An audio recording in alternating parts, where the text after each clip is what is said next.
Son, 1, 2. Hey, son. Son. Son, 1, 2. Son. Son, 1, 2. Son, 1, 2. Son. Son, 1, 2. Son. Son, 1, 2.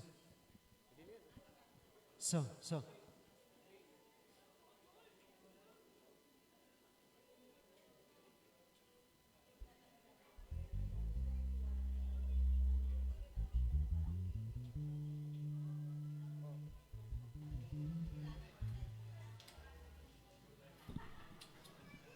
Sound test.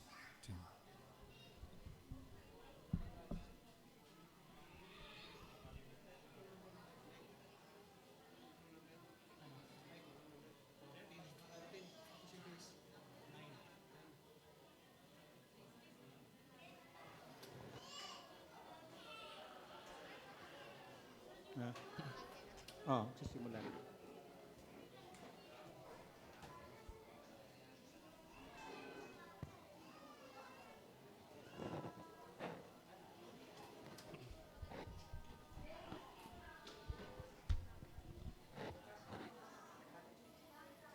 So,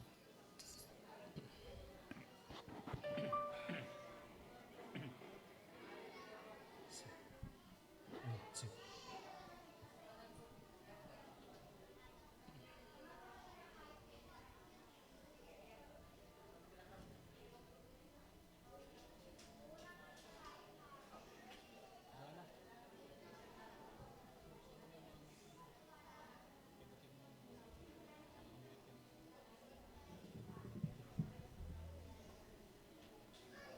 Wala sa microphone.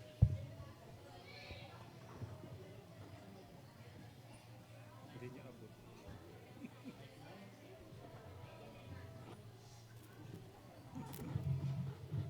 Tayo po'y tumayo at manalangin. Ama naming Diyos na makapangyarihan sa lahat, ikaw po yung lumikha ng lahat sa daigdig, pati buhay po namin, ikaw po yung nagbigay at ikaw din po yung kukuha. Ikaw lang po may karapatan. Sabi mo nga po, nung isilang kami, ikaw po yung nagbigay ng bilang. Kung hanggang kailan po yung buhay namin dito sa mundo. At salamat po sa buhay na binigay mo po sa amin ay mangyayari po yung magandang plano mo po sa bawat isa po sa amin. Kahit ngayong araw na to, O Diyos, ito po ay isang ebidensya na kami po ay mahal mo, kami po ay tinipon mo, kami po ay tinawag mo pa isa-isa, dahil maganda nga po yung plano mo, dahil ikaw ay mabuting Diyos, wala ka pong ibang hinangad, kundi para sa kabutihan po namin. Kaya ngayong umaga, O Diyos, nagpapasalamat po kami sa iyo sa isang linggo, kung paano mo po kami iningatan, binigay po yung pangangailangan po namin. Pinagaling mo po yung mga karamdaman po namin. At patuloy mo po kaming pinapalakas para yun na nga po, O Diyos, hanggang sa katuparan po, matupad po yung magandang plano mo po sa amin. At salamat po, ikaw po yung Diyos na tunay na nagmamahal po sa amin na walang kondisyon po. At ikaw po yung hindi mo, Diyos, na hindi mo inaalis yung paningin mo po sa amin. Kaya ngayong umaga, nakikita mo po kami, O Diyos, mula sa iyong trono sa langit. At alam po ko po na nalulugod ka po sa amin. Kasi isinantabi po namin ang ibang bagay po para makapunta po kami dito. Yung iba nga po malalayo, yung iba na masahe pa at lahat. Karamihan sila, O Diyos, ay umakyat po sila sa 4 na palapag na wala pong elevator. Kaya alam ko po, nalulugod ka sa aming lahat kasi nandito ka po. Kaya nandito po rin kami, O Diyos, para pasalamatan ka po at para kumuha uli sa iyo ng kailangan po namin para sa darating na isang linggo. At ganoon din po, Diyos, pinaka-importante nandito po kami yung inaantay mo.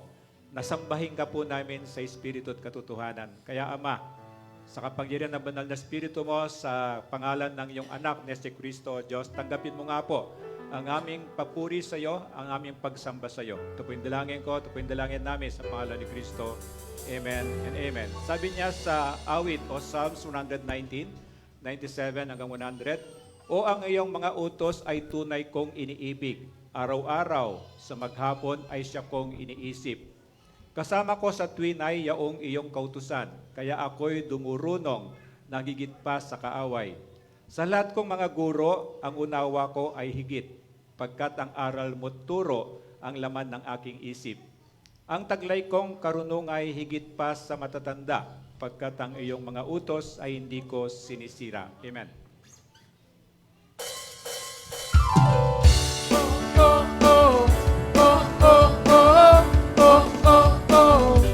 Today is today.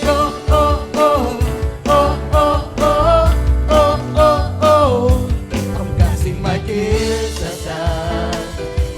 I'm leaving my past behind.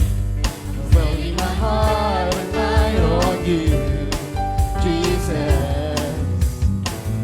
I'm reaching my hands to yours, believing there's so much more. Knowing that all you have in store for me is good, is good.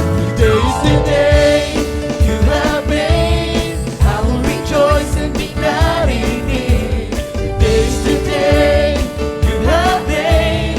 I will rejoice and be glad in it. I won't worry about tomorrow. I'm trusting what you say. Today is the day. Oh, oh, oh. Oh, oh, oh. Oh, oh, oh. Today is the day. Oh, oh, oh. Oh, oh, oh. Oh, oh, oh. I'm putting my bills aside. I'm leaving my doubts behind. I'm leaving my hopes and dreams to you, Jesus. I'm reaching my hands to yours, believing there's so much more. Knowing that all you have in store for me is good, is good. Today's the day you have made. I will rejoice and be glad in it. Today's the day you have made. I will rejoice and be glad in it. I won't worry about tomorrow. I'm trusting what you say. Today's the day. Oh, oh, oh, oh, oh, oh, oh. Today's the day. Oh, oh, oh, oh, oh, oh.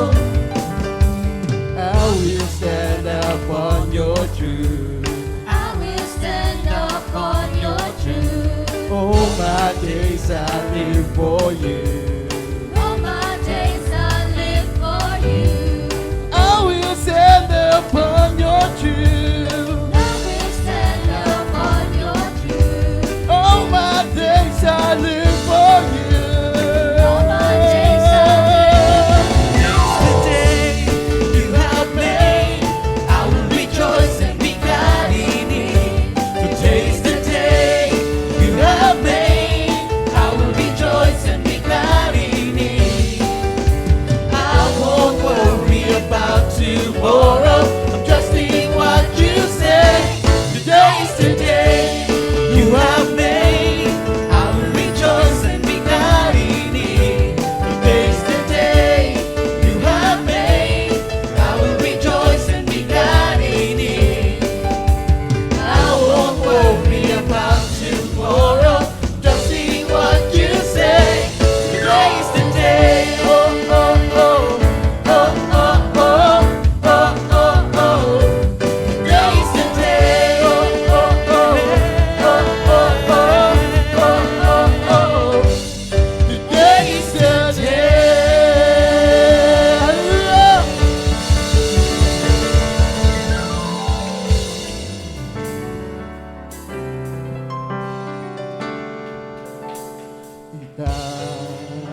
Lord. Itataas kita sa buhay ko, sa puso ko. Itataas kita.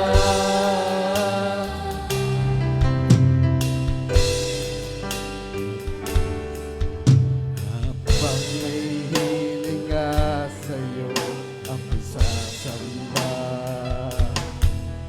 Habang mayroong lakas, pupurihin kita. Panginoong Jesus, minamahal kita. Tunay na Diyos, pag-ibig mo'y kahanga-hanga. Itataas kita. Itataas kita. Yes, Lord, itataas kita. Itataas kita. Sa buhay ko, sa puso ko, itataas kita. Itataas kita. Itataas kita.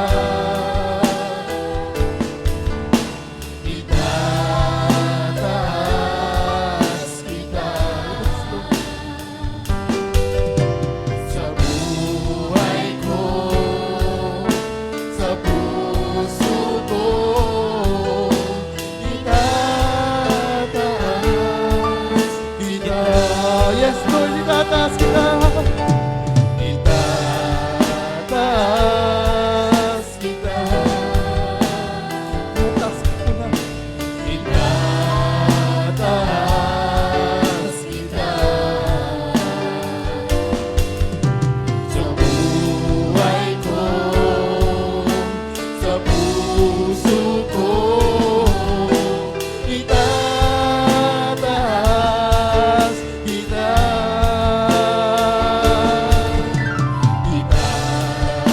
Itataas kita.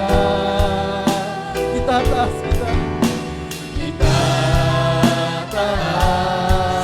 kita. Sa buhay ko, sa puso ko, itataas kita. Sa buhay ko, sa buhay ko, sa puso ko, itataas kita. Sa buhay ko, sa puso ko, itataas kita.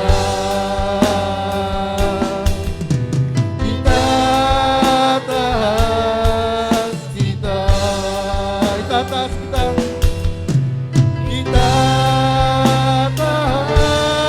Itataas kita.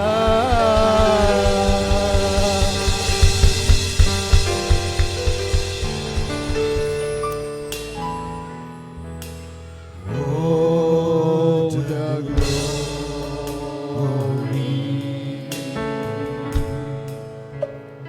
of your presence.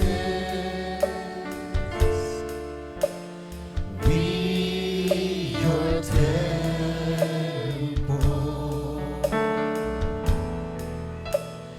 give you reverence.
your embrace,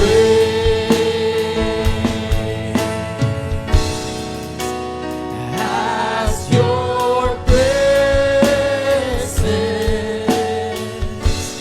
now fills this place. So arise.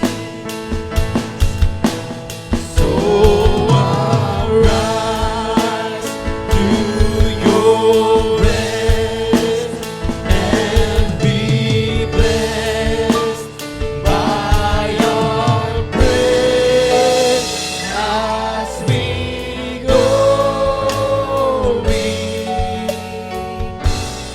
in your embrace.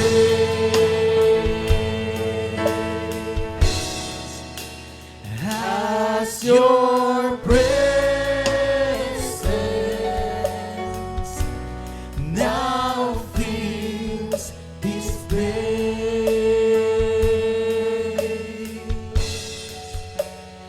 as your presence now fills this place, as your presence. As your presence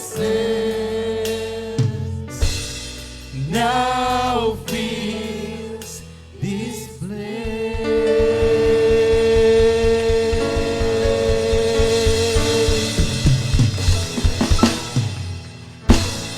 Ama naming Diyos, salamat po dahil sa kapangyarihan ng banal na Espiritu mo, O Diyos. Alam po namin, kasama ka namin ngayon, nasa kalagitnaan ka po namin at nasa mga puso ka po namin. At salamat po, O Diyos, dahil ito po ay hindi aksidente, ito po ay tinalaga mo talaga. Isang banal na araw para po sa iyo, isang araw na banal para magpahinga, para gumawa ng kabutihan po, at lalong-lalo na po, Panginoon, para magsamba po sa iyo. Kaya salamat po at tulungan mo po kami. Sa kapangyarihan mo nga po, O Diyos, ay ikaw nga po yung mangusap sa bawat isa po sa amin at bigyan mo po kami ng pagkakataon na tunay nga po na masamba ka po namin sa pamamagitan ng pakikinig po namin ng iyong mga salita. Ikaw po yung maitaas namin, ibaba mo po kami. Ito po yung dalangin ko sa pangalan ni Kristo. Amen and amen.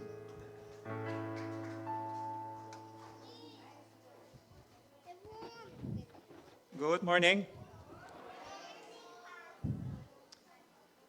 Sabihin mo nga sa katabi mo, salamat sa Diyos sa buhay mo. So, napakabuti ng Panginoon na nakita natin yung unconditional love niya, di ba? Araw-araw nagkukulang tayo, nagkakasala. Pero yung pagmamahal ng Diyos, hindi nababawasan, wala siyang condition. One way love. Hindi katulad ng pagmamahal natin, parating two-way. Pag binigyan kita, gusto ko, bigyan mo ako. Ang Panginoon hindi puro one way lang. Puro one way lang, bigay lang siya, walang kondisyon, mahalin ka niya, walang kondisyon. Kahit na magrebelde ka sa Kanya, tumigas ang ulo mo sa Kanya, bumalik ka sa Kanya, wala kang maririnig na panunumbat, di ba? Kaya purihin natin ang ating Panginoong Yesus. So salamat sa araw na to. Patuloy tayo sa series natin sa Lucas o sa The Gospel of Luke. At nung nakaraan, yung kayamanang hindi nawawala, natandaan natin na okay lang na maging mayaman ka sa lupa, magsumikap ka, maging masipag ka, ayaw ng Diyos ang tamad. Pero ganun pa man, huwag mong kakaligtaan na yung buhay sa lupa is temporary. So dapat nag-i-invest ka rin kumbaga sa makalangit na mga bagay.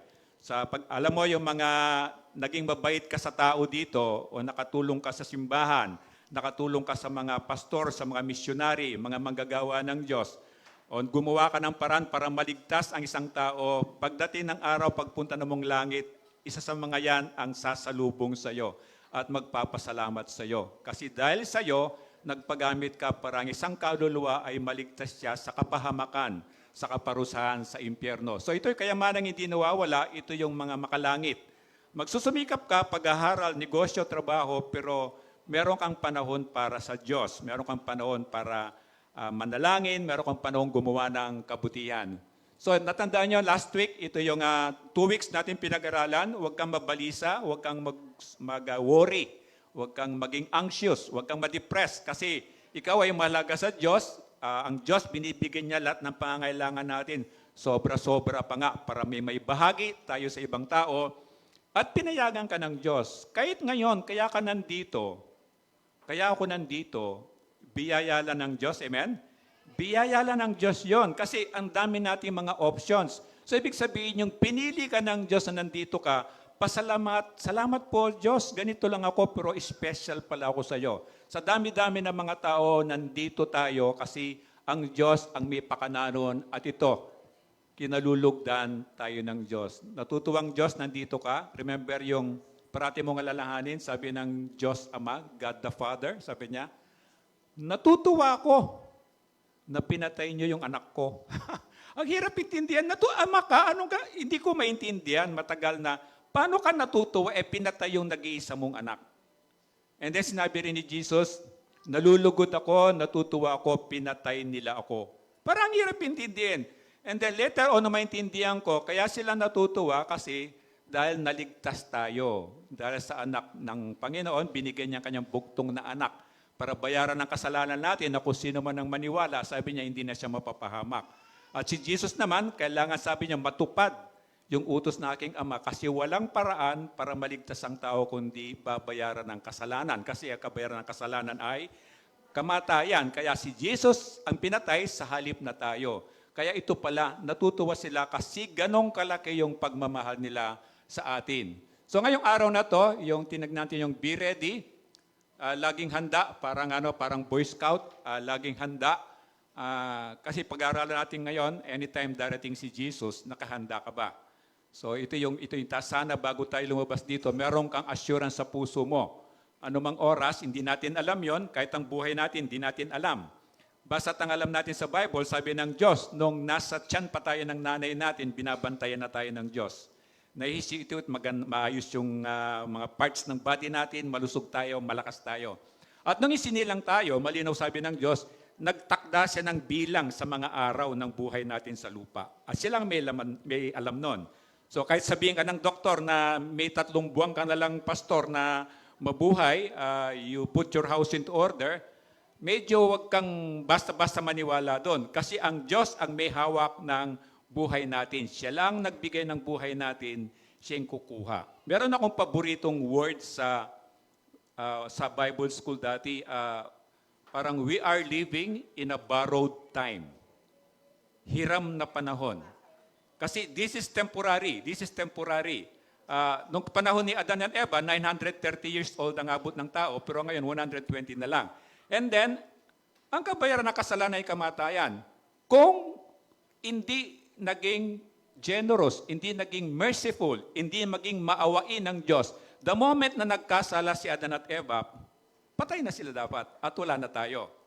At alam natin, o sabihin na natin, hindi ako naniniwala, Pastor, doon sa namano ko yung kasalanan. Nung lumaki ka, ilang taon ka nung sa tingin mo nagkasala ka? 5 years old, 6 years old, 7 years old? Kung susundin talaga ng Diyos yun, that moment, patay ka na dapat, wala ka na, di ba? Kaya itong buhay natin, kung naintindihan natin, grasya lang ng Diyos. In-extend niya yung buhay natin. Kaya nga, naniniwala ako na itong buhay natin parang hiniram na buhay lang. Na anytime dapat kukunin ng Diyos yun, hindi natin alam yung. Kaya sabi ng Diyos ngayon, be ready, maging handa ka. Ito yung pag-aaralan natin ngayong umaga. Pwede ba tayong tumayo bilang respeto sa pagbasa ng salita ng Diyos? Basahin natin yung sa Lucas chapter 12, verse 35 hanggang 40. At sabay-sabay nating basahin. 35, maging handa kayong lagi at panatilihing maliwanag ang inyong mga ilawan. 36, tumulad kayo sa mga aliping naghihintay sa pag-uwi ng kanilang Panginoon, buhat sa kasalan, upang kung ito'y dumating at kumatok, ay mabuksan nila agad ang pinto. 37, pinagpala ang mga aliping aabutang nagbabantay pagdating ng kanilang Panginoon. Tandaan ninyo, magbibihis siya at pauupiin sila, ipaghahanda sila ng pagkain at pagsisilbihan. 38, pinagpala sila kung maratnan silang handa pagdating ng Panginoon, maging sa ating gabi o sa madaling araw man. And 39, sinasabi ko sa inyo, kung alam lamang ng may-ari ng bahay kung anong oras darating ang magnanakaw, hindi niya pababayaang makapasok ito. And 40, kayo man ay dapat na humanda sapagkat darating ang anak ng tao sa oras na hindi ninyo inaasahan. Amen. Ama, salamat po na patuloy mo pong pinapakilala ang pagka-Diyos mo po sa amin sa pamamagitan po ng iyong mga salita. Ngayong oras na Diyos ay maghari ka po dito sa amin, dito sa ACF Center Temple, pati na po yung kasabay namin sa live streaming o sa YouTube man, sa mga darating na oras, O Diyos. Kaming lahat po ay tulungan mo po kami. Kaming lahat po, O Diyos, ay kausapin mo po kami sa pamamagitan ng iyong salita. Tulungan mo po kami. Ikaw po ang magpaintindi po sa amin at ako po, O Diyos, ay itago mo po ako sa iyong likuran. Yung gusto mo lamang pong sasabihin, ang sasabihin ko po. Kung sumobra man po ako, Diyos, ikaw po yung magsala po nun. Ito po yung dalangin namin sa pangalan ni Kristo. Amen. Salamat po. Pwede mo po. Sabi niya, pagbabalik ni Kristo, ito yung, alam na natin yon, naririnig niyo yung second coming. First coming niya, isinilang siya, di ba? Kaya may Pasko, malapit na yung Pasko. So, tingnan niyo yung mga group chat natin. Nagsisimula na silang magano ng pagkain doon. At open na rin open na rin, you can make suggestions, ano yung gusto nyong mga raffle gift, prize. Kasama na po to. Yan, hindi siya brand new, pero kasama yan sa raffle. Pagbabalik ni Kristo, ito yung pag-aaralan natin. Pag-aaralan natin na, kailan ba yon? Marami kang maririnig. At pag nag-YouTube ka, lalo kang maguguluhan. Dami-dami mga version kailan darating si Kristo. So second coming, alam na natin yan, babalik siya, sabi niya, dumating si Jesus, binayaran ang kasalanan natin, and then pinatay siya para mabayaran ang kasalanan ng lahat ng sanlibutan, and then inilibing siya, but on the third day, siya nabuhay na muli, nandun siya sa langit, naghahanda siya ng mga bahay natin doon. At ang sabi niya, babalik siya, ito yung titignan natin, ito yung inaantay natin. So darating para humatol. Pero ito yung dalawang hatol ang gusto ko ituro ngayong umaga, hindi yung paghatol para sa impyerno lang. Merong paghatol, depende doon sa ginawa mo, sinabi mo. Parang, kumbaga parang awarding ceremony. Parang bibigyan ka ng mga gantimpala ayon sa mga performance mo. Ito yung temporary lang ang sinasabi ng Diyos na dito sa mundo, kaya kailangan natin maging wise. Ang buhay dito, temporary lang, so see to it na balance ito. Na kung makikita mo ngayon, lahat ng energy nilalagay sa edukasyon. Walang problema doon, walang masama doon. Na lahat ng magulang gusto nila magandang eskwela. Ang bata hindi na siya makapaglaro kasi talagang nakatutok yung nanay, puro aral. Walang masama doon, pero kailangan maging balance din. Remember, everything is temporary. 120 years tayo sa lupa, so dapat sabi niya, i-consider mo rin, pagkatapos ng buhay mo sa lupa, dalawa lang yung destination mo, impyerno o kaya langit. So ngayon pa lang, maging wise ka. Ayaw kong pumunta sa impyerno. Panginoon, ayaw ko po doon. Gusto ko po sa langit. Kaya makinig ka sa Diyos at sasabihin niya kung paano yon. But remember the word na temporary, everything is temporary. Dati po, gwapo rin ako.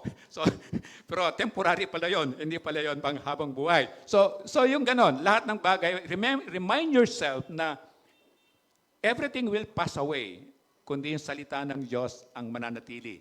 And then ito yung timeline na gusto ko medyo malabo siya, in-enlarge ko kasi.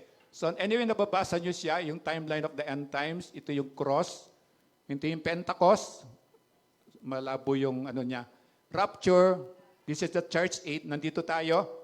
Ngayon, 2023. Nandito tayo. And then 7 years, 3.5 years. Ito yung second coming. Ito yung by God's grace, papag-aralan natin today. And then ito yung millennial kingdom. Ito yung 1,000 years. And this is eternity. Ito na yung end time. So ano yung the cross? Ito na yung pinako si Kristo para bayaran yung kasalanan natin. Ito yung, of course, dito yung sa doon, yung endless beginning, di natin alam yon kasi from the beginning nandun na si God So wala pang earth, wala pang buwan, wala pang araw, pero nandun na si God. And then dito pinako si Jesus. And then Pentecost, remember sabi ni Jesus nung mamatay siya bago siya pumunta ng langit, pinagbili niya yung mga apostles niya.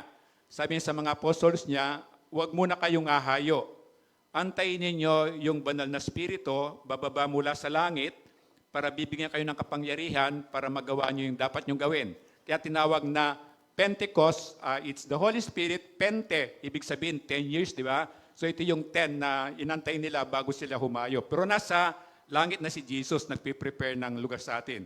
And then church age, ito na yon. Magmula dito, church age niya, pag-aaral natin later on yun sa Book of Acts. And then ito yung rapture. Ano yung rapture? Ito yung anytime will happen. Anytime will happen. Ano yung rapture? Sa isang kisap mata, nanosecond. Di ba 1 second, 01? 1 second yun. Nanosecond. 01, very small fraction lang nung second na yon. Isang kisap mata, maririnig yung last tunog ng trumpeta. Kaya nasa Amerika ka, nasa Pilipinas ka, nasa kay India ka, lahat to maririnig yon. And then sabi niya, ito yung Pentecost, lahat ng may tatak, lahat ng naniwala kay Jesus, lahat ng tao na naninirahan si Holy Spirit dito sa puso nila, bigla silang mararapture. Si Jesus hindi siya bababa sa lupa, dito lang sa alapaap. And then sasalubungin niya doon. So sabi niya, even sa church, pwedeng hindi lahat marapture. Kasi kung wala kang tatak, hindi ka naniwala kay Jesus, may iwan ka. And then the rest, mararapture sila and dadalhin ni Jesus doon sa langit. Diretso sa langit, walang purgatory, walang stopover, walang temporary waiting period, walang temporary waiting place. Wala, diretso ka sa langit. O yung naiwan, dito maghahari ang demonyo. Kaya kung bakit naririnig niyo yung 666, kapag wala kang tatak, hindi ka makapasok sa isang grocery. At ngayon, nakita natin, kinukondisyon na tayo. Pag wala kang RFID, hindi ka makalusot sa expressway. May mga gano'n na yan. Dati, wala nga yung mga barcodes, pero makita mo lahat ng produkto may barcode, yung guhit-guhit na gano'n. At pag tinignan mo yun, di mo maintindihan nyo, you don't even care, di ba? Pero pag ginano mo sa computer yan, ang daming information na nandun. And then, nangyari na ngayon, pumupunta yung national ID natin, wala ka ng lusot. Kaya maraming ayaw noon kasi wala ka ng pagtataguan. And then later on, you will be allowed to have only one cell phone number. At ginagawa na isang bansa, yung number mo, cellphone number mo yun, forever na lifetime mo na yon. Mawala man ang cellphone mo, nasa company number mo, you will use the same number. So maganda siya in a sense, pero delikado yun sa sense. Pero these all things, papunta rito yon. Itong 7 years na tribulation. Anong 7 years na tribulation? Yung na-rapture naniniwala kay Kristo, wala na sila. Ang maiiwan yung di naniwala. And then sabihin mo sa akin, Pastor, paano yung di naiwan, maliligtas pa? Meron ka pang chance na maligtas. Bakit? Merong 144,000 na Christians na hindi ni-rapture ni God.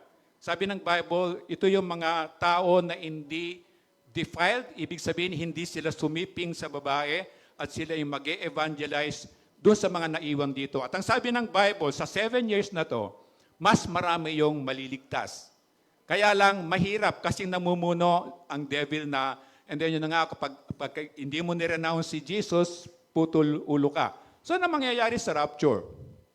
Sa rapture, malinaw sabi ng Bible, anyway, dadaanan natin mamaya, sa isang kisap mata, tutunog ang trumpena, last trumpet sound, marinig na lang tao sa buong mundo, and then magbabago ang katawan natin. Kung halimbawa ngayon ng rapture, magbabago yung katawan mo into a glorified body.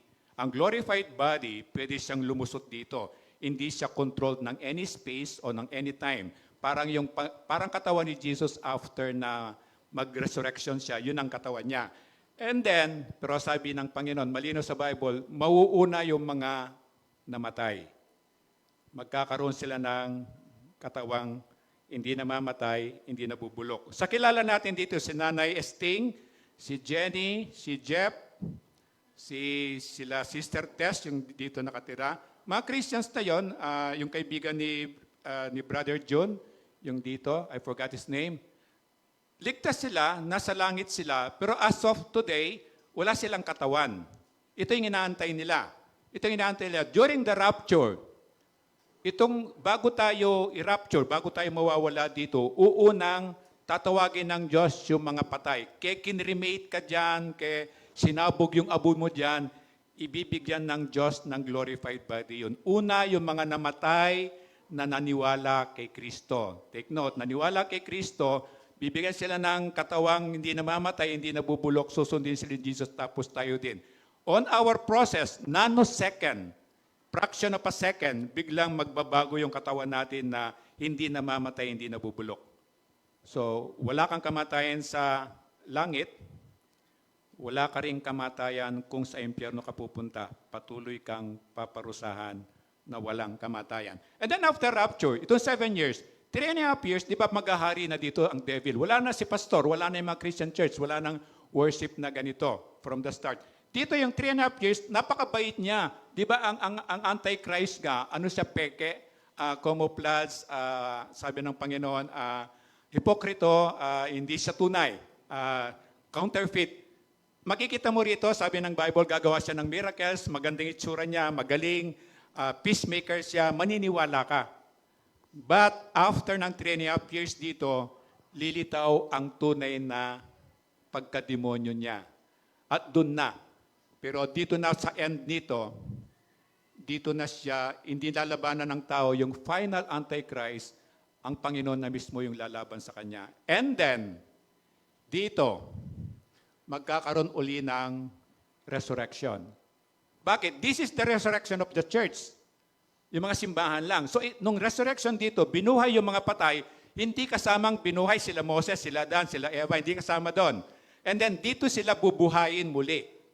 Dito sila bubuhayin muli. Sila Moses, lahat ng naniwala sa Panginoong Yesus, even the mga people during the Old Testament, bibigyan sila ng katawang hindi nabubulok, hindi namamatay. And then, after na ma-defeat ni Jesus, the final Antichrist, Jesus will come, second coming. Bababa talaga siya sa lupa. Hindi katulad dito, hindi siya bababa sa lupa. Sa alapaap lang siya. Sa sky lang siya. Susunduin lang niya tayo. And then dito bababa siya sa lupa. Kung ikaw ay na-rapture, kung ikaw ay Kristiyano, sila Moses, lahat yun, kasamang magre-reign ni Jesus dito for 1,000 years. At 1,000 years sa kalawang mahaba siya, hindi. Ang lifetime ni Adan is 930 years. Ibabalik yon. Nasabi nga ng Bible, pag namatay kang 100 years old, para ka lang baby. So, maiksi lang actually itong 1,000 years. And then dito, finally 13:8, tinatawag natin na final judgment ng Panginoon na lahat tayo paisa-isa haharap sa Kanya. And then dalawa lang isasagot niya, "Welcome, my faithful child. Welcome to my heaven."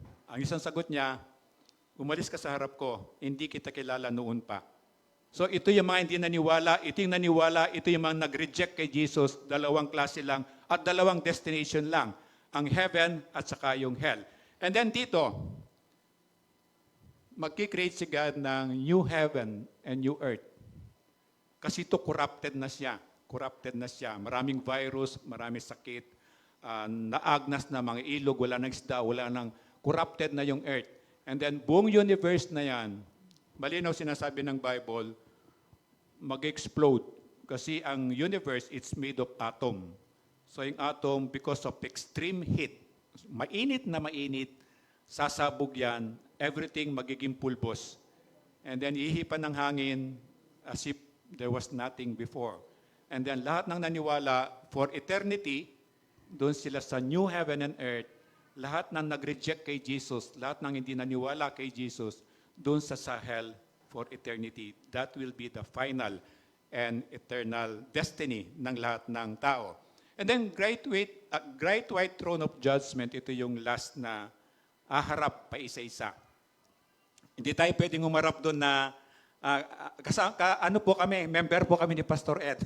Hindi pwede. Paisa-isa tayong harap doon. Depende sa iyo kung paano ka i-judge ng Panginoon. Sa oras na hindi mo alam, sa oras na hindi mo inaasahan, ang sinasabi niya, doon siya darating. So ang point natin, be ready anytime. Yung tribulation, pinag-usapan na natin. And then, paano malalaman na tribulation na yon? Of course, walang sign. Sabi nga yan, hindi mo alam eh. Kapag lumitaw na itong mga puot ng Diyos yan eh. Puot ng Diyos, pag yung binuksan yung 7 seal, remember? And then yung 7 trumpets, tuwing tutunog yung trumpet, may salot, may parusa. Parusa ng Diyos, yung bowl the same. Last time sa Gomez, pinag-aralan namin yan, but next time siguro pag-aralan natin yan. Napakagandang pag-aralan yan. And then, natandaan niyo yung Armageddon, makikita mo yung mga pelikula yan. Ngayon, nakikita mo sa Israel, hindi ako masyadong updated.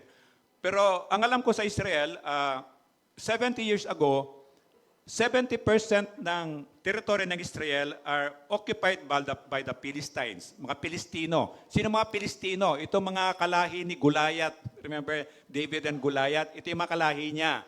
Kaya lang, bakit nawala ang mga Israelites doon? Di ba, alam na natin, matigas ang ulo nila. Ayaw nilang maniwala sa Panginoon. So, ginawa ng Diyos, pinarusahan sila. Yung lugar nila na flowing with milk and honey, pinatigil lang ng Diyos yung ulan. Ano nangyari? Naging disyerto. Wala kang matanim, wala kang makain, saan ka pupunta? Aalis ka.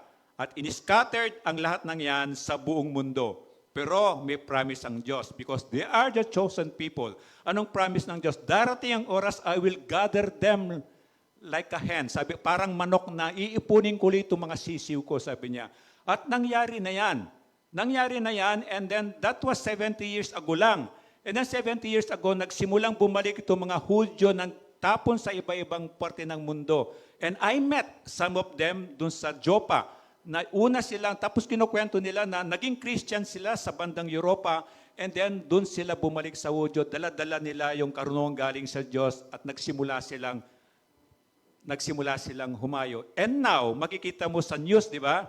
Kapiranggot na lang yung lugar ng Gaza ba yun? Gaza, yung tinatawag na Gaza.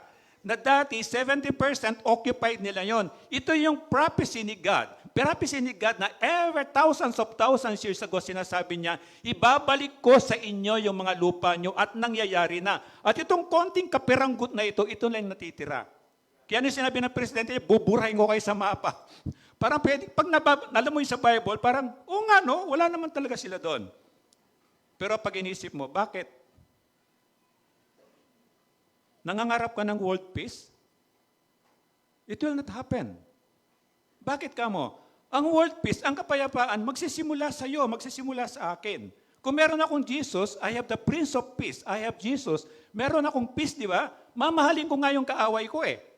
So, kung lahat ng itong taong ito, magkaroon sila ng Jesus sa puso nila, they have the Prince of Peace in their heart, doon lang magkakaroon ng kapayapaan. But until such time, mag-aaway talaga yan. Sabi ni God, you're expecting na things will get better? No! Things will not get better. Things will get worse, and worse. Kaya sabi niya, just be ready. Pag dumating man yon, mamatay mo yung katawan mo, sabi niya, mapunta ka ng langit. At matakot ka, pinag-aralan natin, matakot ka kay Jesus. Si Jesus meron siyang kapangyarihan, meron siyang karapatan, meron siyang kakayan, itapon ka sa impyerno. Kapag nireject mo siya, sinuway mo siya, matigas ang ulo mo, nilabanan mo siya, sabi niya, wala kang pupuntahan, wala kang pagtataguan. And then, Armageddon. Napag-aralan natin before kay Daniel lang, di ba? Meron yung halimaw na merong 10 sungay. 10 sungay. Ano yung 10 sungay na yon? Those are nations. Yung nations na kumakampi sa Israel, later on, sila yan, magsasanib-sanib sila, lalabanan nila itong maliit na bansang Israel. Pero ang sabi ng Bible, hindi sila matatalo. Bakit? God will fight for them.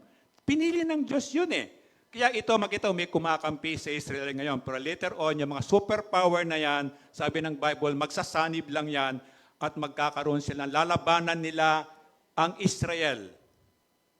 Pero hindi sila mananalo because kakampi ng Israel si God. Doon mangyayari po itong Armageddon. And then malawak na malawak sa Israel yan. Plain na plain siya. Walang mga puno, walang so it will be a battlefield. Ang sinasabi ng Panginoon ay mangyayari siya. And then napag-aralan natin, alam natin hanggang ngayon, nakikita mo, mag-check ka, mag-YouTube ka, merong season, lahat ng mga ibon coming from Europe, pupunta dito sa Israel. Kung bakit, one of the record na makikita mo, ang Europe, meron siyang lupa na pinaka-fertile sa lahat ng lupa sa buong mundo. Bakit? Ito mga ipot ng mga ibon na to, ito mga pakpak nila, nangingitlog sila doon, yung mga shell ng itlog nila doon, naiiwan doon. Kaya makita mo, yung lupa nila napaka-fertile. Kahit magtapong ka lang ng buto dyan, huwag mong alagaan yan, mamumunga yan. Bakit? That is the grace of God sa kanila. And then, ngayon palang pupunta na yan. Bakit?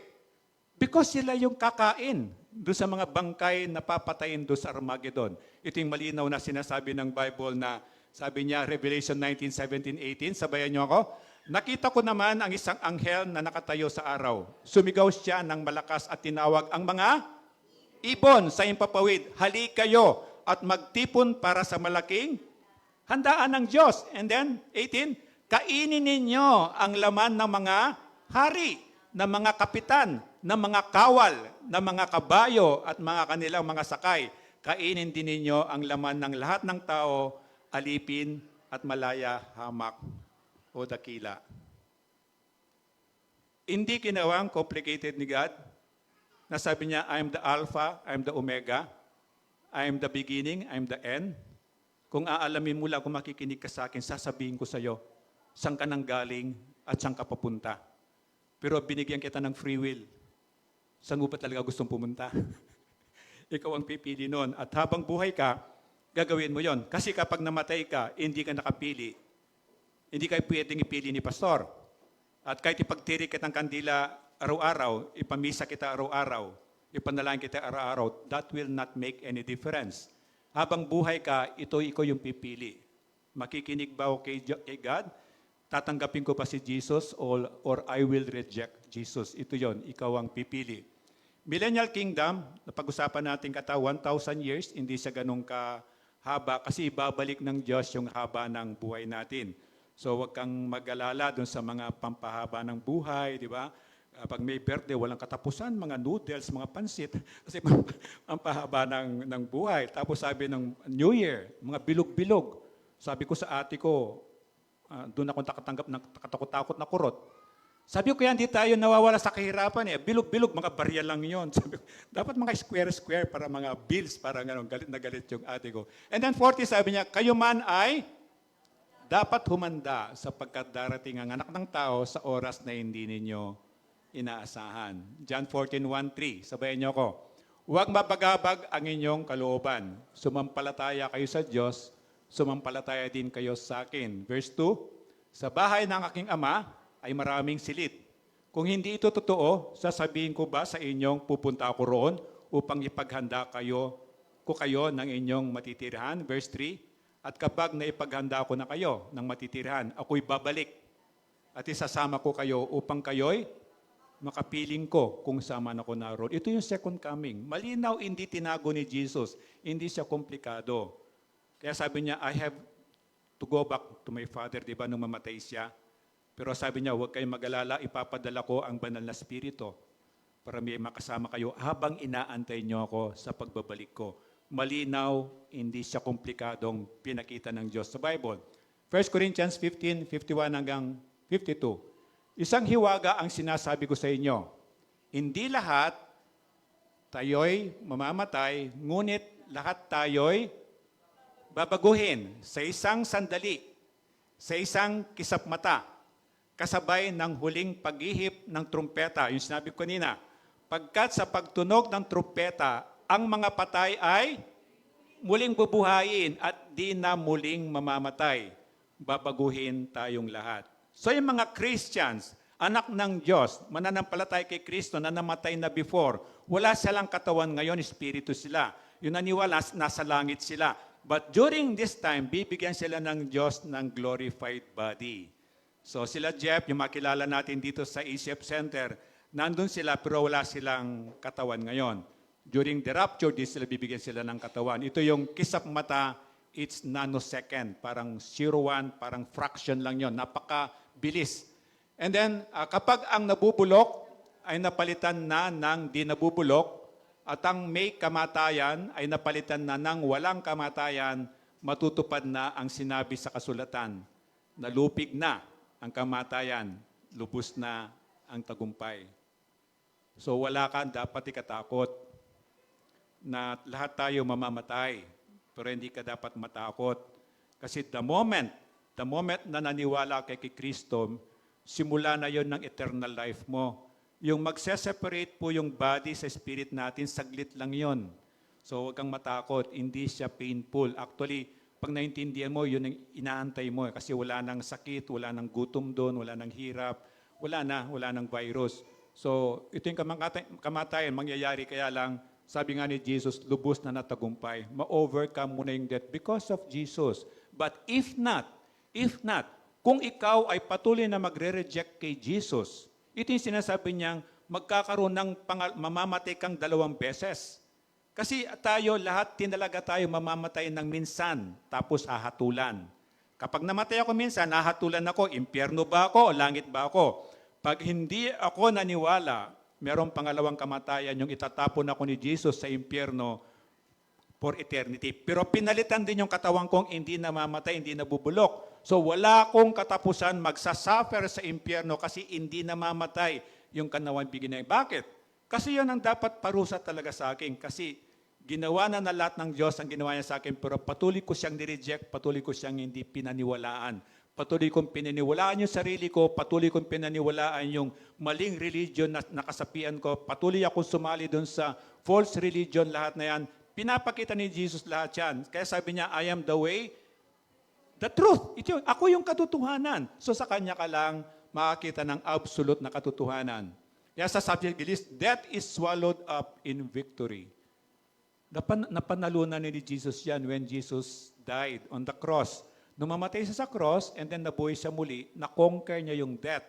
Kaya kung maniniwala ka doon, hindi ka matatakot sa kamatayan. Okay, nagkakasakit tayo. Pero pag may sakit ka, natural yun, nasa corrupted body ka, nasa corrupted world ka, nasa corrupted system ka.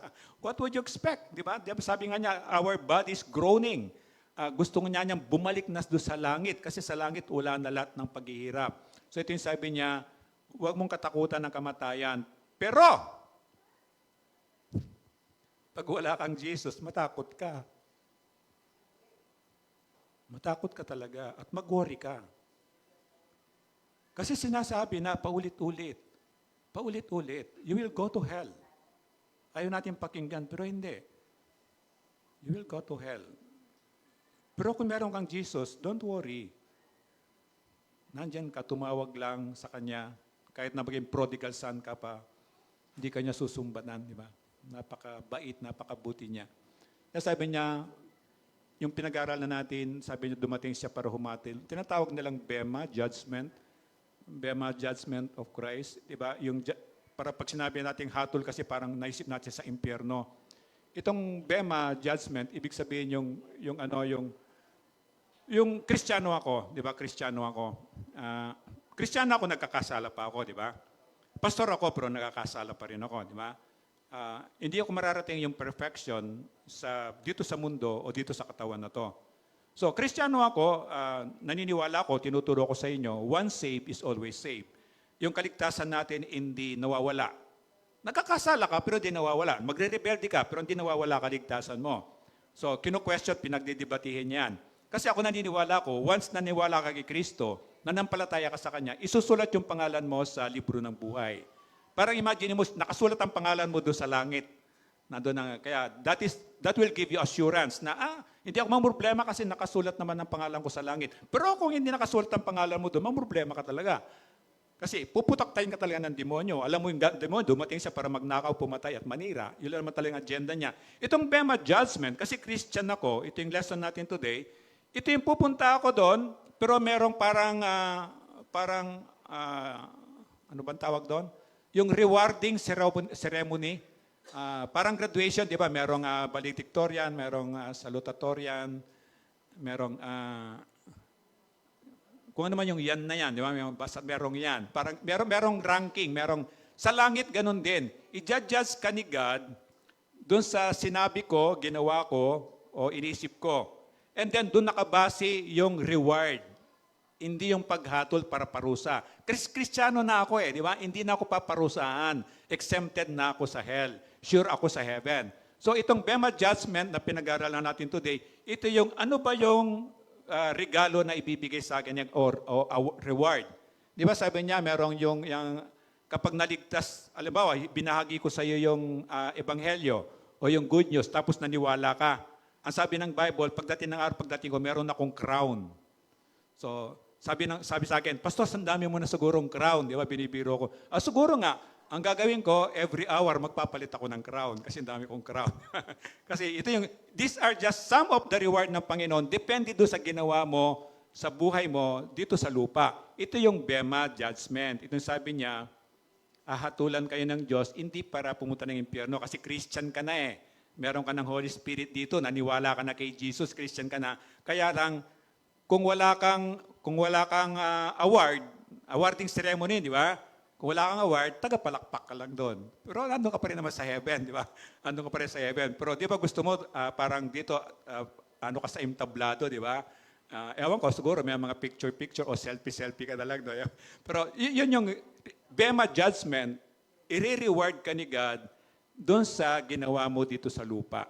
Ito yung sinasabi niyang Bema judgment of Christ. 37 sabi niya, pinagpala ang mga aliping abutang nagbabantay pagdating ng kanilang Panginoon. Tandaan ninyo, magbibihis siya at paupuin sila, paghahanda sila ng pagkain at pagsisilbihan. Titus 2:13 sabi niya, Pastor, ang tagal naman yan. Noon pa sinasabi na yan, more than 2,000 years. Sabi niya Titus 2:13, habang inintay natin ang pinagpalang araw na ating inaasahan, itong araw na mahayag ang kaluwalhatian ng ating dakilang Diyos at tagapagligtas na si Jesucristo. Hindi natin inahanap ang Antichrist, hindi natin tribulation, hindi ito yung lesson natin. May ibang lesson dito. Dito hinahanap natin yung pagbabalik. Paintindi natin yung second coming ni Jesus. Ito yung inaantay natin. Darating ako, sabi niya, hindi mo alam kung kailan. At darating ako at dadalhin sa lugar na inihahanda ko para sa iyo. At gagantimpalaan kita at uupo ka kasama ko sa aking hapag. At kasama ko sa pagkain. Alam mo dito sa parang itong ginagawa natin dito, di ba? Kapag kumakain tayo, merong nagsiserve. And then, dito may nagsiserve, may naglilinis. Pag dumating kayo, maayos na to, di ba?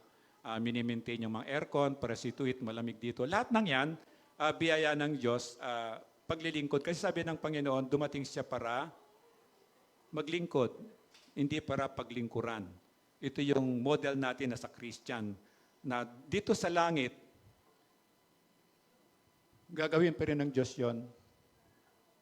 Ni-imagine ko nga ang dami natin, di ba? Ang dami. Siguro billion yon.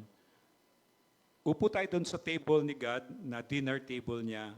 Pero siya yung magsiserve. Siya yung magsiserve. From the beginning, sabi ko, God, paano yon? Paano? Ang dami, di ba? Kung nandun ako sa dulo, paano kailan ka darating sa akin?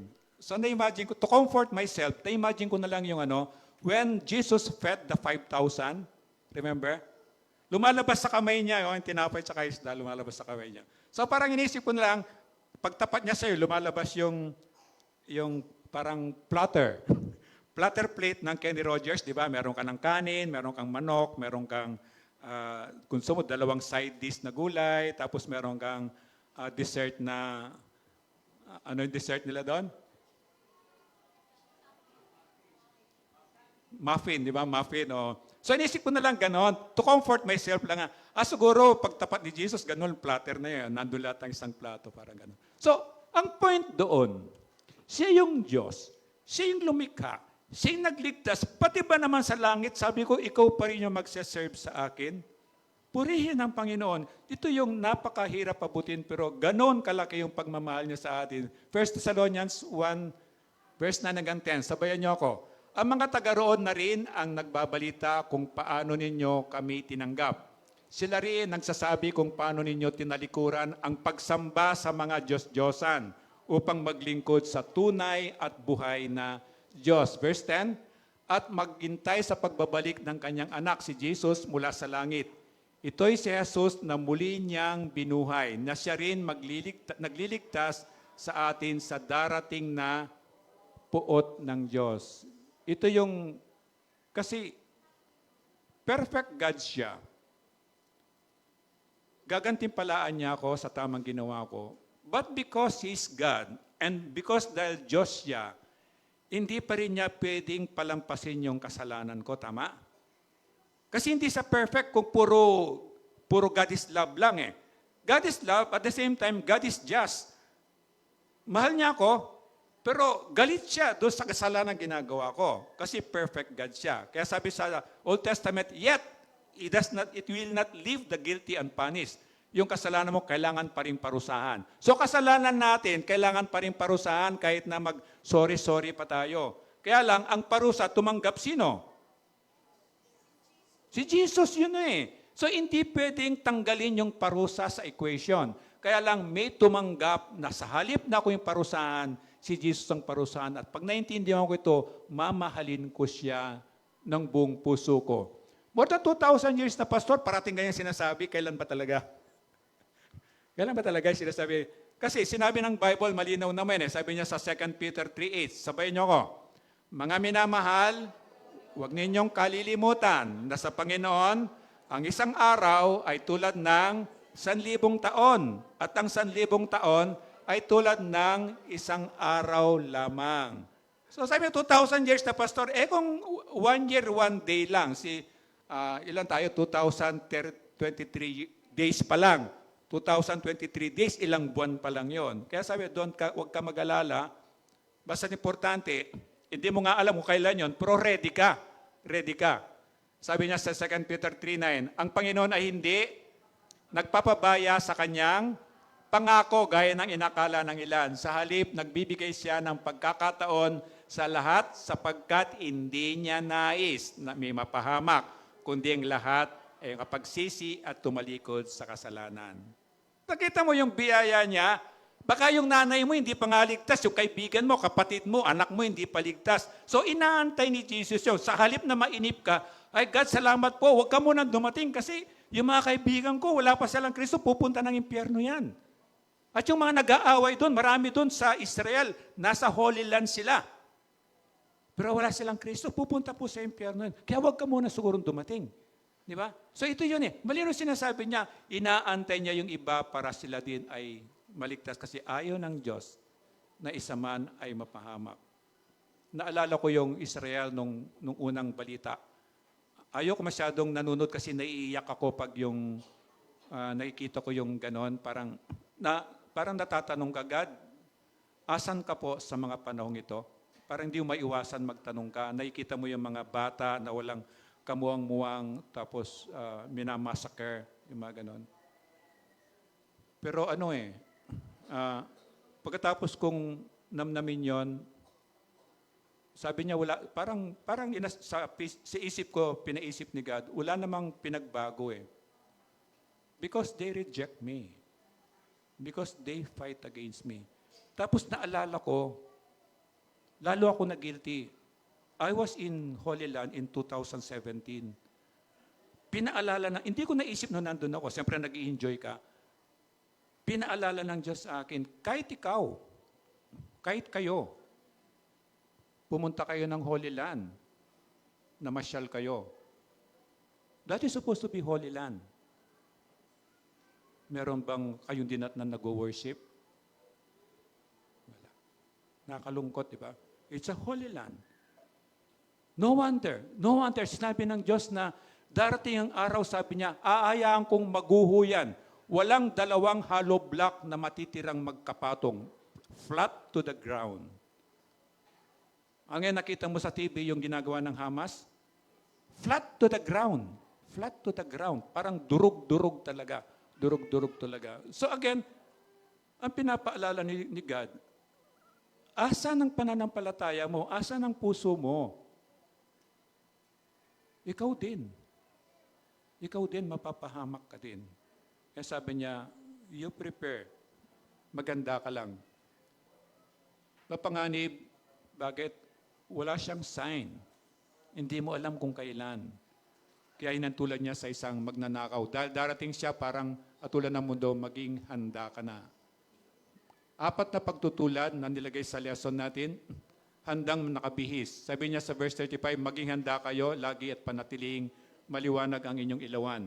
Sa English version na yan, ewan ko nakita, sa English version niya, let your waist be girded, yung parang belt, itatali mong ganon, and your lamp burning. Pero sa Tagalog, ito lang siya, wala yung tali. Handa ka, ang damit nila, may dalawang, parang robe siya, di ba? Robe. Diretso yan. And then meron lang siyang dalawang butas dito para gano'n mo yung kamay mo. So, tapos mahaba yun. Paano ka tatakbo? Takbo mo, maliliit yung mga step mo, di ba? So, sabi ng Panginoon, itali mo rito, itong laylanan dito, di ba, isaksak mo rito, parang ganito na lang siya. So, you can run more freely. Ito yung sinasabi niya. doon sa mga alipin. Handa ka, yung damit mo, nakahanda ka, ito yung sinasabi niya, na ready to go ka na. And then sabi niya, pangalawa, malinaw ang ilawan. Remember yung 10 virgins na parang parable ni Jesus sa Bible din. 10 virgin na babae. Ang tinawag ng Bible, 5 matatalino, 5 hangal o fool. And then inantay nila yung groom. Tama, groom. Sila yung bride. Sila yung bride. And then, may mga ilawan sila, just in case dumating siyang alanganing oras, siyempre, wala namang kuryente, wala namang mga solar pa nung araw, di ba? So, yan ang senaryo nila, para may ilawan. So, itong mga smart na babaeng 5, itong smart na virgin, meron silang extra oil. Meron silang extra oil. Just in case maubusan itong lampara nila, meron silang ilalagay. And then, the 5 full virgins, sabi ng Bible, wala silang dala. Anyway, na-delay yung dating, sabi nga ng Bible, hindi mo alam kung kailan siya darating. Alos aandap-andap na yung mga ilawan nila, di ba? So sabi ng mga 5 full virgins sa smart na 5, pahingin naman kami ng oil ninyo, langis ninyo, aandap-andap na yun sa amin. Sabi niya, sumagot na mga ito, kung bibigyan namin kayo, baka kami naman ang maubusan. Ang mabuti pa, sabi niya, nag-suggest sila, hanap kayo ng tindahan at bumili na lang kayo. So, to cut the story short, bumili nga sila. Dumating ngayon yung groom, di ba? Binuksan yung pinto, nakapasok yung 5, yung ready. Kasi hindi sila naubusan ng gas, di ba? And then, wala itong mga 5 na naghanap pa ng tindahan. Hindi mo lang kung saan sa mga kita tindahan o pagbubuksan sila ng tindahan kasi ating gabi na. Di ba? So, nangyari, pagbalik nila, sarado na yung pinto, kumakatok sila. Sumagot, siyempre sa parable, si Jesus ang sinasabi, sumagot ang Panginoon, hindi ko kayo pagbubuksan dahil hindi ko kayo kilala. Ito naman lahat ang imbitasyon ni Jesus. Pinapakilala niya ang sarili niya sa atin, pero marami pa rin hindi naniniwala. Pinaniniwalaan pa rin nila yung false religion, pinaniniwalaan pa rin nila yung sarili, pinaniniwalaan pa lang kung ano-ano. So sabi ni Jesus, the same. Hindi ko bubuksan ang pinto, hindi kasi kita kilala. So the same, sabi niya, maging handa ka, hindi mo alam kung kailan siya darating. Aliping nag-aantay. Sabi niya sa verse 36, tumulad kayo sa mga aliping naghihintay sa pag-uwi ng kanilang Panginoon buhat sa kasalan. Upang kung ito'y dumating at kumatok, ay mabuksan nila agad ang pinto. Ang senaryo kasi sa Israel, di ba sa ating madali na yung kasal ngayon? Merong RSVP, pag hindi ka nag-reply, hindi ka i-reserve ng upuan. Then meron kang table number, meron kang pangalan doon, di ba? Pag sinabing Saturday, 8:30, you just go on time, ganun lang kasimple ngayon. So hindi sa complicated. Pero sa kanila, sabi niya, yung boss nila pumunta ng kasalan. Ang kultura nila doon, ang kasalan nila, depende, kung mayaman ka, nagraran ng 1 week. 1 week yung kasalan. 1 week na handangan yon. Depende dun sa kayamanan nung ikinakasal. So, hindi mo alam. Ito mga alipin na to, hindi nila alam kung kailan darating yung amo nila. And then sabi sa akin ng mga kadi-group ko, di ba? Sabi niya, Pastor, bakit wala siyang dala susi naman kasi? Siyempre, nung panahon, wala naman katulad ng mga pinto natin ngayon, may mga susi. Wala naman. Pag may pinto ka, isasara mo sa loob.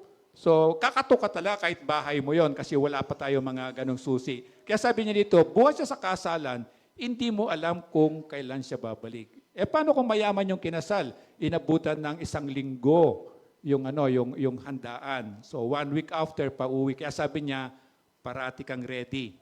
Nakaganito siya para pag kumatok, takbo ka sa pinto at mabuksan mo kaagad yon. Sabi niya, gigising ka pag silbihan po. Kasi amo mo siya. So, inantulad ni Jesus dito na yung pinag-aaral natin, buwas siya sa kasalan, pero hindi mo alam kung kailan siya darating, but you have to be ready. And then 37, pinagpala. Ito yon. Ito yung rewarding na. Pinagpala ang mga aliping aabutan, nagbabantay pagdating ng kanilang Panginoon. Tandaan ninyo, magbibihis siya at paupuin sila, ipaghahanda sila ng pagkain at pagsisilbihan. It's a parable. Pero sinasabi ni Jesus, pagdating mo ng langit, ako yung magsaserve sa iyo. Imaginein mo yon. Ako yung magsaserve sa iyo. Doon ka sa dinner table, kasama kitang kakain. Amen. Ito yung gusto ng Panginoon sa lahat. And then Roman soldier kasi meron silang ginawa nilang, mababasa mo sa Bible yung first watch, second watch, third watch, fourth watch. Kasi iba yung orasan nila. So, pag sundalo ka, magbabantay ka 6 ng gabi hanggang 9, tapos merong... So, ito yung mababasihan mo kasi hindi niya sinasabing 9 o'clock.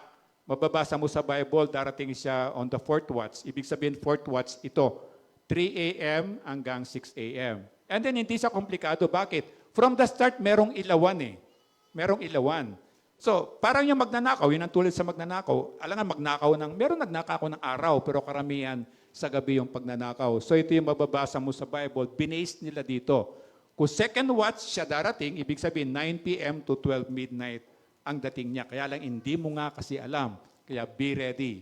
And then Matthew 24:44 sabi niya, kaya't lagi kayong maging handa sapagkat darating ang anak ng tao si Jesus sa oras na hindi ninyo inaasahan.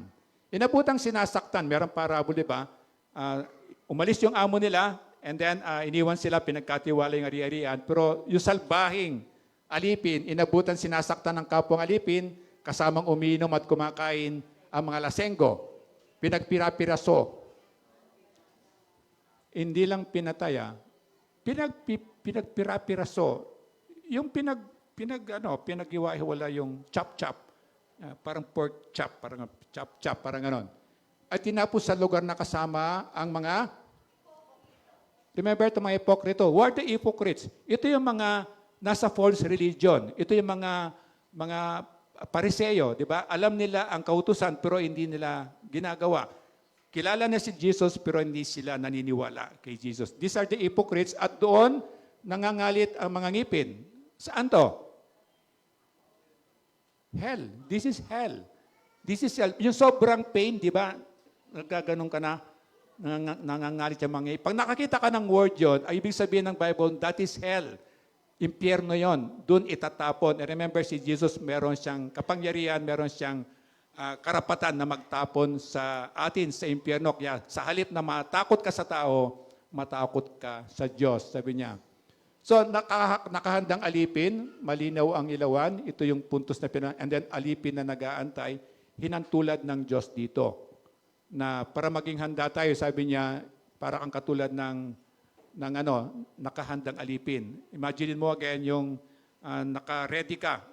Hindi yung dumating ang Panginoon tapos saka pa magbibihis, naka-boxer short ka lang o naka-short ka lang. Siyempre, hindi pwede yun. So, magbibihis ka, magagalit na pagdating mo sa pinto, ang tagal-tagal mo bago makarating. Siyempre, malaki yung bahay nilang layo-layo ng main gate doon sa servants' quarter. Tandaan niyo, servants' quarter? Servants' quarter, hindi siya nasa loob ng bahay ng amo. Nakalabas yon. So, dapat ready ka para, then malinaw ang ilawan mo. Kung wala ka ng ilawan, siyempre, wala namang flashlight, wala namang mga ganong cellphone. So, dapat meron kang ilawan. And then, nag-aantay ka. Consciously, nag-aantay ka. Parang consciously, nag-aantay ka. Ito yung Kristiyano na ma-practice mo ang sarili mo, nag-aantay ka sa pagdating ni Kristo. Dinala sa langit, binigyan ng gantimpala sa hapag ng Panginoon kumain, at ang Panginoon ang... Imagine mo yan ang Diyos mo, paglilingkuran ka, hanggang sa langit pa ba naman eh.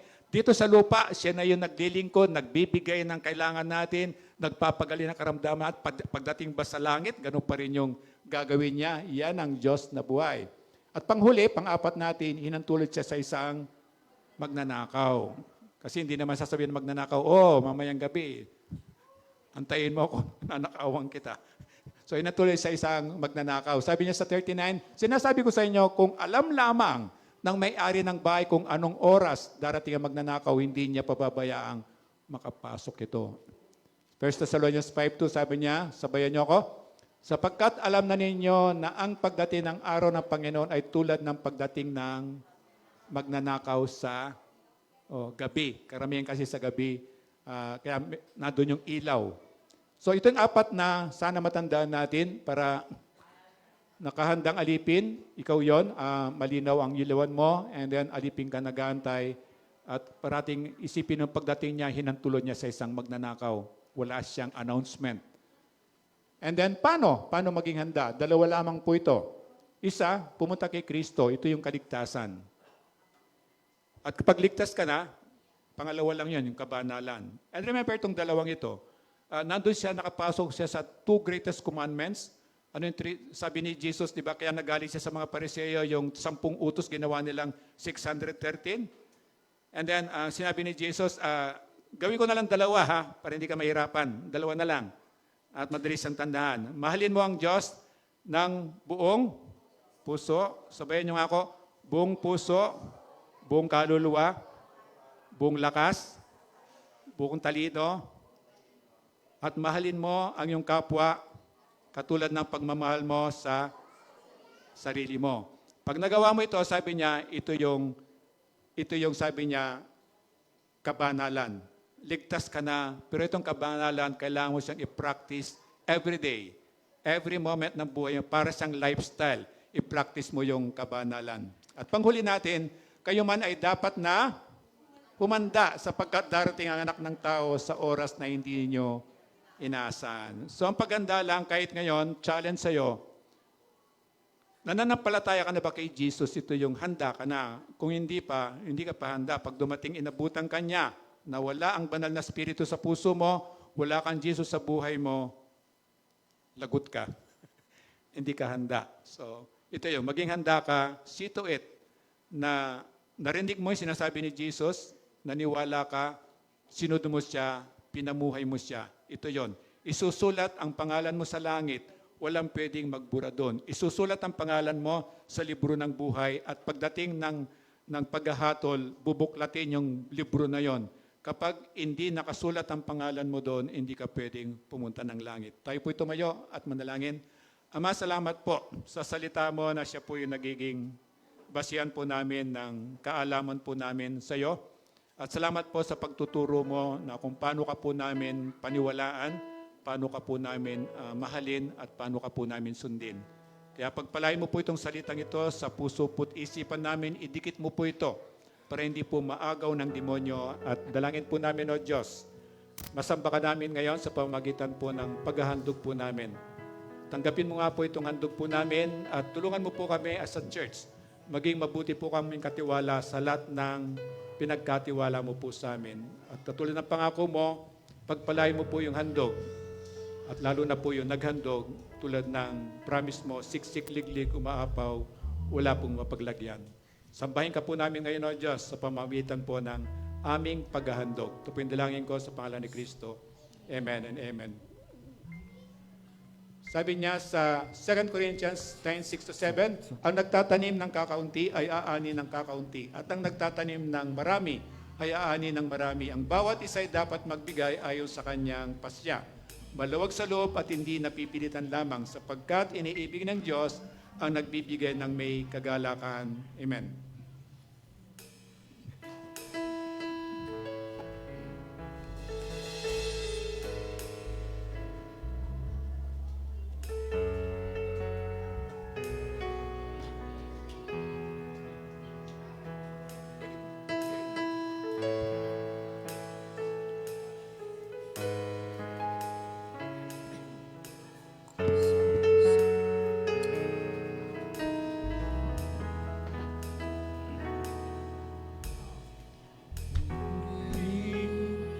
Ang iyong ngalan,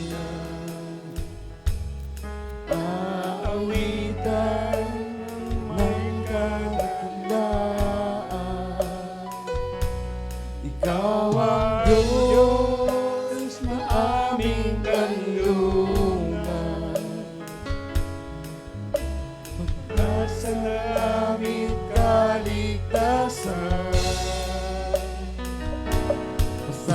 Pasasalamat ang aming alay. Pasasalamat alay mong buhay. Kadakilan mo'y pasalamatan.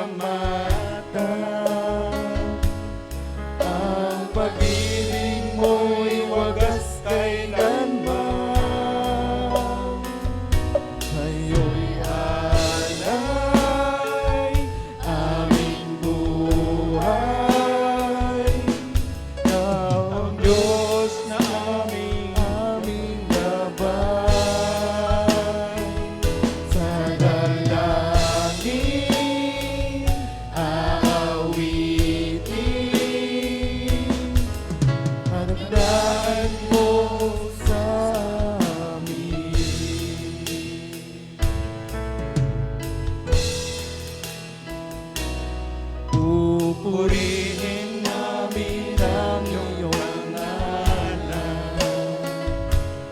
Aawitan ng may kadakilaan.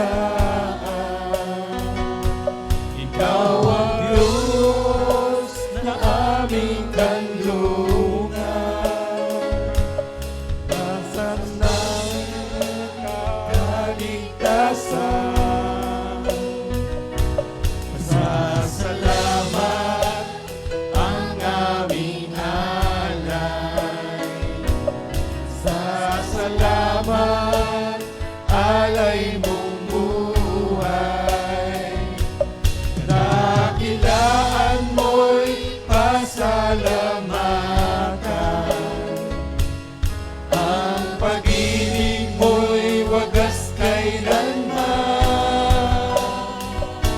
Sa'yo'y alay aming buhay. Ikaw ang Diyos na aming gabay. Sa dalangin aawitin. Nagdadalaw sa amin. Sa'yo'y alay aming buhay. Ikaw ang Diyos na aming gabay. Sa dalangin aawitin. Dakilaan mo sa amin. Sa'yo'y alay aming buhay. Ikaw ang Diyos ang aming gabay. Sa dalangin aawitin. Dakilaan mo sa amin. Dakilaan mo sa amin. Dakilaan mo sa amin.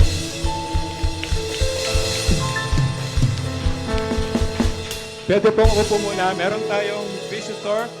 First time. Parang may nakita akong dalawa kanina. First time nila. So wala tayong first timer today. Wala. So kantahan na lang natin ang bawat isa.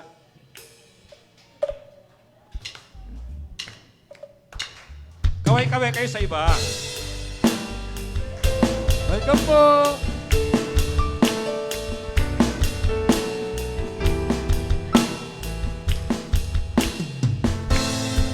Welcome, Jamaica.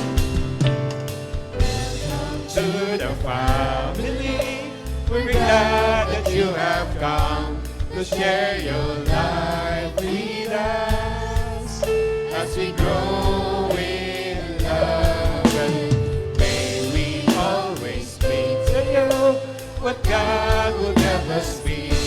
A family always there to be strong and to lean on. Welcome po sa inyo. Welcome everyone. So tayo po'y tumayo para sa benediction. Ama, salamat po. Tunay nga po, ikaw ay buhay na Diyos kasi pinapadama mo po ang presensya mo sa kalagitnaan po namin. At salamat po sa salita mo, salamat po sa pagmamahal mo. Pagpapalang galing po sa iyo, O Diyos, ay binabahagi ko po sa lahat ng kasama ko dito sa ECF Center, pati na po yung sumasabay sa amin sa live streaming o sa YouTube po. Lahat po kami, O Diyos, lalo na po yung malalayo, abutin mo po kami ng iyong mapagpalang kamay, wala ka pong lalampasan. Ito po yung dalangin ko, ito po yung dalangin namin sa pangalan ni Kristo. Amen and amen.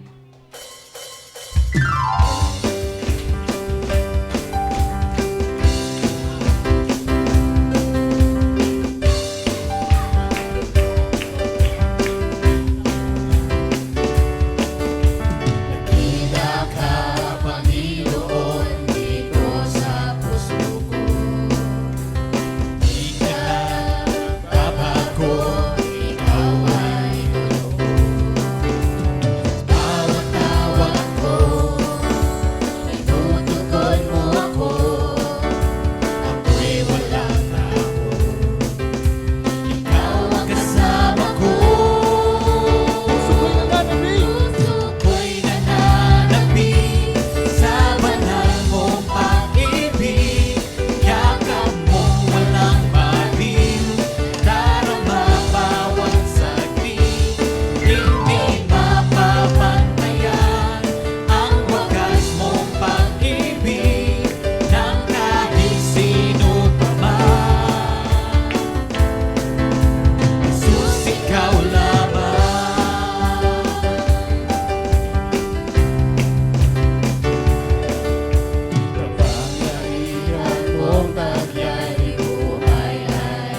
pag-ibig mo, pinatunayan mo sa buong mundo.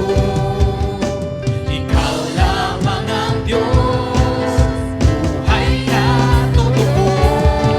Pinatunayan mo ang pangyarihan mo, pinatunayan mo ang pag-ibig mo, pinatunayan mo sa buong mundo. Ikaw lamang ang Diyos, buhay ang totoo. Puso ka nananabig! Puso ko'y nananabig sa banal mong pag-ibig. Yakap mong walang baliw, naglalamang bawat sandig. Hindi mapapantayan ang wagas mong pag-ibig ng kahit sino pa man. Jesus, ikaw lamang. Hindi mapapantayan ang wagas mong pag-ibig ng kahit sino pa man. Jesus, ikaw lamang. Jesus, ikaw lamang. Jesus, ikaw lamang. Yes, Lord. Jesus, ikaw lamang. Jesus, ikaw lamang.